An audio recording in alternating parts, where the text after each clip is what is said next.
Hey everyone, welcome back. Ready for another deep dive. This time we're tackling something that's probably on a lot of minds these days. The future of office work. Specifically, what might your 9 to 5 look like in 2025? We've got a fascinating Danish article that lays out some pretty bold predictions. Think AI assistants, hybrid workspaces, and maybe even a 4-day work week. I'm excited to unpack this one. It's not just about those trendy perks, though. This article really dives into how technology, and especially AI, is poised to completely transform the way we work on a really fundamental level. Okay, so not just robots bringing us coffee then. Give us the highlights. Think bigger. Imagine an AI that doesn't just schedule your meetings, but analyzes your past performance to suggest the optimal time, for maximum productivity. Or picture this, AI-powered software that analyzes legal contracts, flagging potential risks, even suggesting revisions, making those long review processes way faster. Yeah, I can see how that can make some lawyers' heads spin, but also free up a lot of brain power for the more strategic stuff. Exactly. It's not about replacing jobs, but about reshaping them. The article predicts a massive shift towards platforms like supercharged versions of Slack or Microsoft Teams, becoming the central hub for everything. Communication, project management, file sharing, you name it. So kind of like those platforms are already moving towards, but on hyperdrive? Yes, but with AI woven into every aspect. Think of it like having a built-in project manager, constantly analyzing data, predicting bottlenecks, and even suggesting solutions. It's about making teams work smarter, not harder. And where does the actual office fit into all of this? Are we all going fully remote or beamed into some virtual reality office in our pajamas? That's where things get really interesting. While some companies are pushing for a full return to the office, think Amazon, Starbucks, and a few big banks, Yeah. the article predicts hybrid work models are here to stay.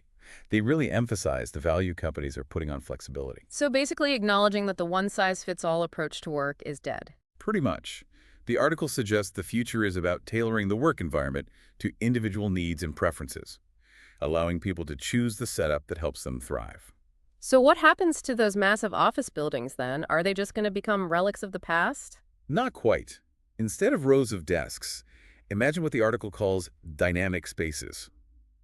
Think flexible workspaces that can be easily reconfigured, areas designed for focused work, collaborative zones that foster creativity, and even quiet zones for when you need to concentrate. So less about showing up and more about choosing the space that fits the task at hand. Exactly. The office becomes a destination, a place for connection and collaboration, rather than just a place you have to be. That makes sense. But what about all those concerns about people feeling isolated while working from home? That's where the integration of immersive virtual workspaces comes in. The article points to VR and AR technology becoming sophisticated enough to create truly engaging virtual offices. Imagine attending a meeting with colleagues from around the world, but feeling like you're all in the same room. Okay, I'm picturing something like that scene from Star Wars where they're all playing that holographic chess game, but for work. Kind of. You could be at home in your pajamas, but collaborating on 3D designs with colleagues in Tokyo, as if you were all gathered around a virtual table. This is a lot to wrap my head around, but it sounds like alongside all this amazing technology, the future of work is also about putting more emphasis on, well, the human side of things. Absolutely. And that brings us to one of the most exciting predictions in the article. Okay, don't leave us hanging. What's this big prediction? The continued rise of the 4-day work week. The article suggests more and more companies will experiment with this model, driven in part by, you guessed it, AI.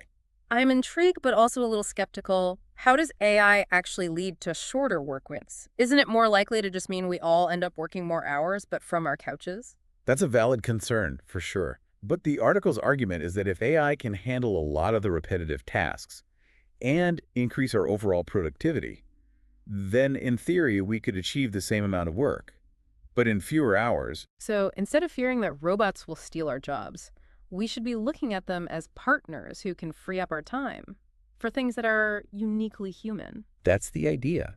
Imagine having more time for creative thinking, strategic planning, building relationships, all those things that AI, at least for now, can't replicate. It almost sounds too good to be true. But is this really feasible across all industries? What about healthcare workers or teachers? Can AI really replace the human touch in those fields? Of course, some professions will always require a strong human element. But even in those fields, AI can play a supporting role. Imagine doctors using AI to analyze medical images, freeing up their time to spend more time with patients. or teachers using AI tools to personalize learning plans for each student, allowing for more individualized attention. So it's not about replacing humans entirely, but about leveraging technology to enhance our capabilities and make our jobs more efficient and ultimately more meaningful. Precisely. The article really emphasizes this idea of a future where work isn't just about tasks and deadlines, but about purpose and fulfillment. And that brings us to another key prediction: the increasing focus on work-life balance. Doesn't that seem a little contradictory? I mean, if technology is supposed to make us more efficient, wouldn't that actually lead to us working more, since we can theoretically get more done in the same amount of time? That's a really good point, and it highlights the importance of being intentional about how we use technology. The article argues that companies are starting to recognize that a burned-out workforce isn't a productive one. So it's not just about giving employees a ping pong table and calling it a day, it's about a more holistic approach to well-being. Exactly. The article predicts a rise in resources dedicated to employee well-being. Things like stress management programs, mindfulness training, even access to therapy and wellness apps. So it's like companies are finally realizing that investing in their employees' mental and emotional health is just as important as investing in their technical skills. Right. And this shift in mindset also extends to the physical workspace. Imagine offices designed with well-being in mind. More natural light, green spaces, quiet zones for focused work, and even dedicated wellness rooms. Okay, now you're talking. My current home office setup is definitely lacking in the Zen garden department. But all of this sounds pretty optimistic. Are there any potential downsides to this tech-driven future of work? But the article does touch on the risk of widening economic inequality if access to these advanced technologies and training opportunities isn't equitable. That's a really important point. We need to make sure that everyone has the chance to develop the skills they need to thrive in this new world of work. Otherwise, we risk creating a system where only a privileged few benefit. Exactly. And that's why it's so important to think critically about how these changes will impact society as a whole. It's not just about adopting new technologies, but about shaping them in a way that creates a more equitable and sustainable future for everyone. So what can we do as individuals to prepare for this future? I mean, it's all very exciting and a bit overwhelming at the same time. That's a great question, and one we'll explore further in a bit. But first, I want to shift gears and talk about another fascinating aspect of this future of work: the evolving role of the office. Okay, so we've talked about AI assistants, virtual workspaces, even a 4-day work week, and that focus on well-being. What about VR and AR? Is this where we get those holographic offices like in Star Wars? You're not far off. The article actually predicts that VR and AR will become, integral parts of our work lives, Yeah. not just gimmicky meeting tools. So how? Imagine collaborating on a complex engineering project with colleagues all over the globe. You're all working together in a shared virtual space, manipulating 3D models, just like you were all in the same room. That sounds amazing, but wouldn't that need everyone to have those expensive headsets and super fast internet? Well, yeah, that's where the evolution in technology comes in. The article points out that these technologies are becoming more accessible and, affordable. And as internet infrastructure keeps improving, these immersive experiences will become more, commonplace. Yeah. So no more awkward video calls. Just seamless interaction in these amazing virtual worlds. Exactly. And think about the potential for training and development. Imagine new employees onboarding in immersive virtual environments, practicing real-world scenarios in a safe and controlled setting. It'd be like those flight simulators, but for every job. That's a really cool idea.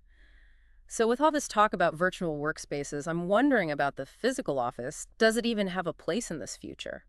That's something the article really grapples with, and honestly, it doesn't offer a simple answer. It suggests that, while some roles might go fully remote, the office won't completely disappear. It's going to evolve. So what will we see instead of endless rows of desks? The article talks about offices transforming into these dynamic, collaborative hubs. Think flexible workspaces that can be easily reconfigured, areas designed for brainstorming and team projects, social spaces to connect with colleagues, and even those quiet zones for people who need to focus. So less about a place to work and more about a place to connect and collaborate. Exactly. It becomes a destination, a place you choose to go to, rather than a place you have to be every day. I can definitely see the appeal, especially for people who miss that social part of office life. But this all sounds pretty futuristic and honestly, maybe a bit out of reach for some companies. Yeah, that's a good point. Not every company will have the resources to create these, super high-tech workspaces. But the article emphasizes that the core principles behind these, changes things like flexibility, collaboration, well-being. Those can be applied anywhere. So even if your office doesn't have holographic meeting rooms, you can still create a work environment that embraces those values. Exactly. It's about shifting the mindset, right? Right. Focusing on what truly matters. Creating a work environment where people feel valued, supported, and empowered to do their best work. This has been a really fascinating look at the future of work. So as we wrap up, what's the one key takeaway you hope our listeners will remember? I think the most important thing to remember is that the future of work isn't something that's just happening to us. It's something we're all actively shaping. It's up to all of us to be intentional about how we use technology, how we design our workspaces, and how we Yeah. prioritize our own well-being. So true. And on that note, we want to hear from you. How do you envision the future of work? What changes are you most excited about? And what concerns do you have? Share your thoughts in the comments below. Thanks for joining us for this deep dive into the future of work. We'll see you next time for another deep dive.